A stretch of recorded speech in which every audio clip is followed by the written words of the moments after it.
이게 진딧물이거든요. 이렇게 보면 이렇게 이런 것들은 다 진딧물이에요. 일반적인 간행농업은 이 진딧물 걱정 안 해도 돼요. 왜냐면 약 한 번만 치면 거의 다 죽거든요. 근데 이제 저희 친환경 참외는 이 진딧물이 제일 힘들어요. 이 나무가 나중에는 다 고사가 돼버리거든요. 그래서 제때 방제를 못하면 굉장히 어렵거든요. 저희는 이제 요때 요게 보여줄게요. 오늘 택배 온 거래 가지고 안에 이렇게 요렇게 다니는 요게 성충이거든요. 근데 요게 깨어나기 전에 알로 돼 있어요. 하루 정도 있으면 온도에 따라서 알이 빨리 부화하라고 제가 놔두는데 오늘 좀 급해가지고 일단은 놔보려고. 이렇게 열면은 이렇게 안에 천적들이 이렇게 있어요. 이 천적들이 이제 요게 진딧물 저 보이시죠? 저 벌레에 다시 알을 까요. 그래서 저기서 부화하는 게 진딧물이 부화하는 게 아니라 다시 이게 이런 콜레마리 천적이 부화가 돼서 이 진딧물 개체수를 줄이는 그런 방법으로 저희들은 하고 있어요.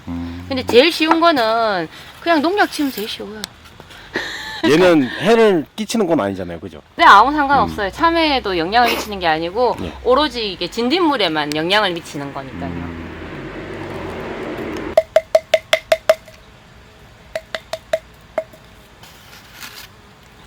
이렇게 놔두면 얘들이 이렇게 찾아서 들어가요. 아, 그래요? 네. 찾아서. 근데 신기하다. 햇빛이 너무 강하면 물 위를 하나 덮어줘야 되는데 마치 오늘이 또 햇빛이 안 강해서 이렇게 부화를 하면 될 것 같아요. 조금씩 나올 거예요 아마. 신기하다. 그쵸. 이런 모습 잘 보기 힘든데 저희들 천적 이용하는 거 일반 가능에서는 천적을 잘 이용을 안 하니까 보기가 힘든데 저희 친환경 하는 사람들은 천적을 쓰거든요. 다 쓰지는 않지만 저희는 써요. 쓰는데 이제 이거를 일반인들이 보기가 잘 힘들죠. 이게 농사의 하나의 과정에서 이루어지는 부분들이어가지고 진딧물이 사실은 하루아침에 번식하는 속도가 이 콜레마리보다 더 빨라요. 그렇기 때문에 이 개체수가 굉장히 많이 들어가야 돼요. 보통 그렇게 한 통이면은 어느 정도 커버되는 거예요? 지금 요 6병이 이게 60m 정도 되거든요. 예, 60m 6동체가 다 넣어요. 심할 때는 한 10병까지도 넣어요. 근데 보통적으로는 업체에서는 한 동에 한 병을 넣으라는데 그거는 효과 없어요. 그거는 하나 똑같아요. 이렇게 발생했을 때 집중 투하를 해야 돼요. 그래야 이 효과를 많이 이렇게 발생할 수 있거든요. 근데 이거를 아낄 거라고 그냥 한 병 넣고 하면은 아무런 효과가 없어요. 더 퍼져버려요. 얘들이 이게 접종이 돼서 다시 우리 성충까지 부화하는 데는 한 15일 정도 걸리거든요. 2주 사이클이 되거든요. 이 기간 동안에 이 진딧물은 계속적으로 번식이 가거든요. 이거를 약간 어느 정도 작물이 피해 본다 생각하고 이 방사를 하거든요. 그걸 보지 않으려고 하면 바로 농약 치면 되는데 유기농에는 농약이 허용이 되지 않습니다. 그래서 이 방법 내지는 아니면 유기농 자재에 등록돼 있는 그 농약을 써야 되거든요. 유기농 등록돼 있는 자재를 써야 되는데 그거는 맞아야 이렇게 진딧물에 맞아야만이 효과가 있거든요. 맞지 않으면 효과가 없어요.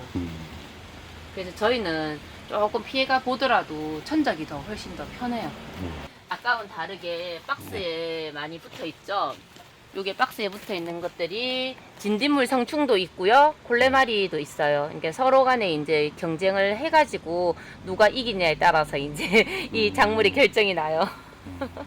조금 있으면 이제 며칠 안 되면 날씨만 좋았으면 이달 말쯤에 수확을 할 예정이었거든요. 그래요? 네, 근데 날씨가 계속 지연이 되어가지고 1월달부터 1월 17일부터 지금 계속 날씨가 이런 상태거든요.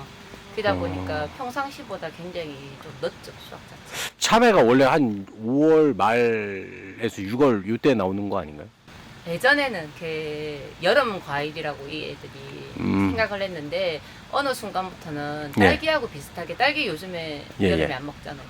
겨울에 먹잖아요. 11월부터 나오니까 그것처럼 참외도 이렇게 수확이 굉장히 많이 당겨졌어요. 요즘에는 연중 거의 생산되거든요. 모든 농가가 그러진 않는데 일부 농가들이 중간중간에 조기 재배를 하기 때문에 뭐 11월, 12월, 1월, 2월 다 있어요.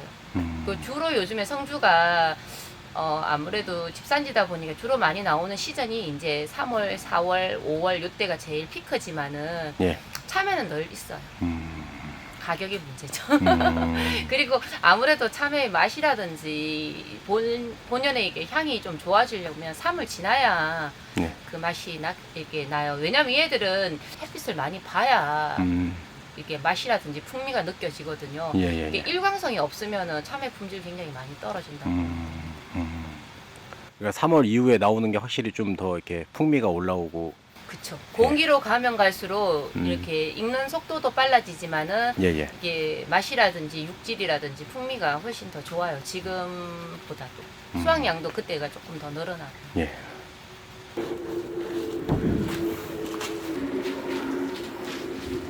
이런 거는 조금 있으면 이제 요쪽에 보면 익어 들어가는 모습이거든요. 여기 파란 끼가 있죠? 이 네. 파란 끼가 이제 다 익으면은 이렇게 노랗게 진노랑으로 좀 바뀌어요. 그때가 수확 시기예요. 아직은 좀 멀었죠? 조생종이라고 봐야 되는 거예요? 아니면은 저희 품종은 조생종을 잘 안 해요. 저희 그냥 시기를 좀 땡겼을 뿐이지 예. 제가 하는 거는 소비자들 입에 맞는 거는 예. 완생종이 맞아요. 더 풍미가 있고 맛있어요. 예. 근데 이제 조생종을 하게 되면 수확 시기가 좀 빠른 애들 있잖아요. 예, 그런 예. 애들은 저희 농민 입장에서는 좋아요. 왜냐하면 수확 회전 속도가 빠르기 때문에. 예. 조생종 애들은 45일이면 해결이 되거든요. 예. 근데 지금 만생종 애들은 거의 뭐 55일, 60일 잡아먹거든요. 저는 왜 이거를 고집하냐면은 저는 소비자 중심으로 있잖아요. 맛있는 거 먹으라고. 이게 맛이라든지 육질이라든지 저장성이 좋거든요. 근데 이제 조기 재배하는 그런 품종들은 예. 아무래도 저장성이 좀 떨어져요. 근데 사실은 농민 입장에서는 저도 그런 거 하고 싶어요. 빨리빨리 이렇게 하고 싶은데 해보니까 소비자가 참 정확하게 알거든요. 그리고 저희는 또 학교 급식을 나가다 보니까 급식 시스템 상으로 있잖아요. 예. 오늘 가가 오늘 소비가 안 되거든요. 이게 며칠 이렇게 묵혀요. 이렇게 유통해서. 예. 그러다 보니까 저희가 이제 저장성이 뛰어난 품종을 찾을 수밖에 없다고. 농사는 이게 굉장히 까다로운 대신에 소비자 만족도는